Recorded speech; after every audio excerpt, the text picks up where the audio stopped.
The Battle of Salamis, David versus Goliath at sea. In 480 BC, the fate of Western civilization hung by a thread. The Persian Empire, an unstoppable force of conquest, bore down on the fractured city-states of Greece. Outnumbered, outgunned, and on the verge of annihilation, the Greeks made a desperate stand in the narrow straits of Salamis. What unfolded was one of history's most astonishing military victories, a battle that proved cunning and unity could triumph over overwhelming might. The Greco-Persian Wars began with two incompatible visions of power. On one side stood Persia, the largest empire the world had ever seen, ruled by King Xerxes, a leader born into the belief that his will was absolute. On the other side were the fiercely independent Greek city-states, whose ideals of democracy and autonomy clashed with Persian subjugation. By 480 BC, the scale of Persia's ambition was unprecedented. Xerxes had assembled a colossal army and navy, intending to crush Greek resistance once and for all. His army reportedly numbered in the hundreds of thousands, while his navy consisted of over 1,200 ships, a combined force so massive it seemed unassailable. The Greeks, outnumbered and divided by internal rivalries, now faced an existential crisis common only in the gravest moments of survival.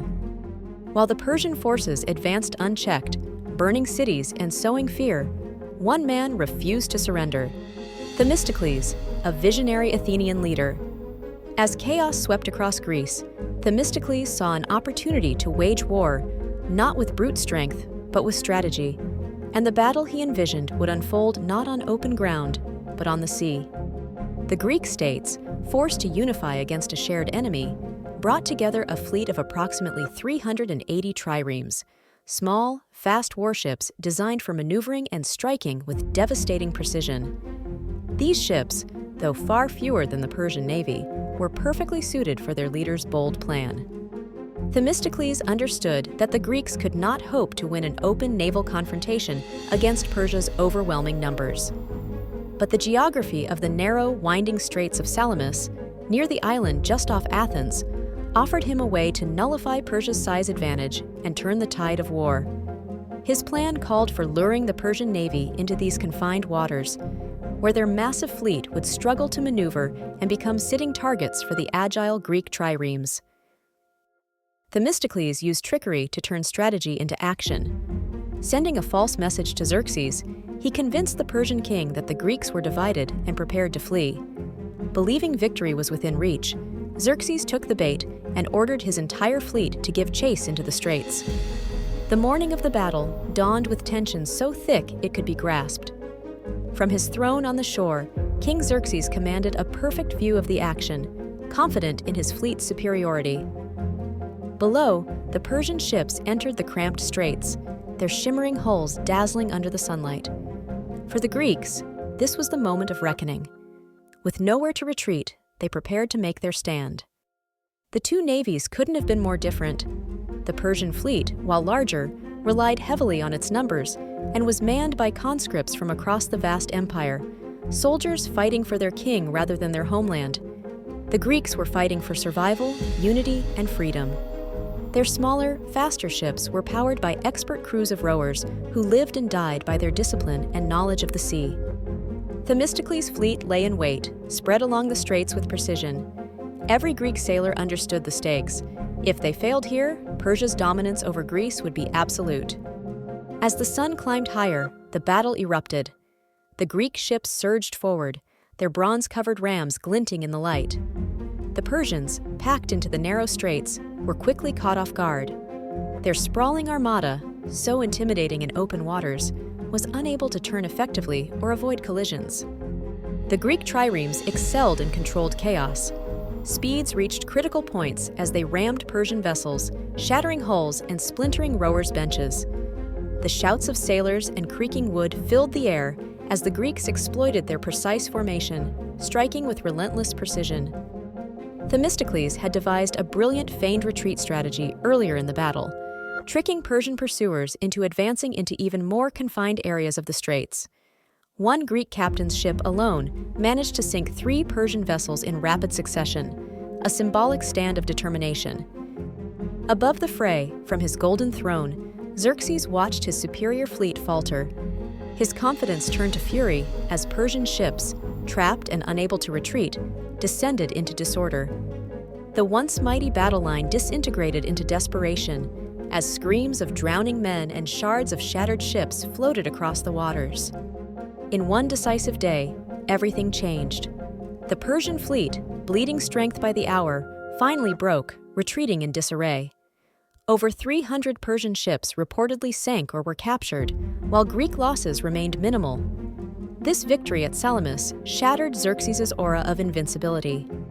For the Greeks, the battle had done more than secure their survival. It had proven their ability to stand united and resist a far greater foe. They had thrown back the shadow of tyranny with cunning, ingenuity, and courage. The remaining Persian army, deprived of naval support, soon withdrew from Greece altogether, ushering in a new era of freedom for the Greek city-states. The aftermath of Salamis rippled across history. While the war raged on for another year, the Persian threat was irreparably weakened. Xerxes returned to Asia, leaving behind a demoralized and splintered force. Athens emerged as the shining star of the Greek alliance, its naval prowess now unchallenged.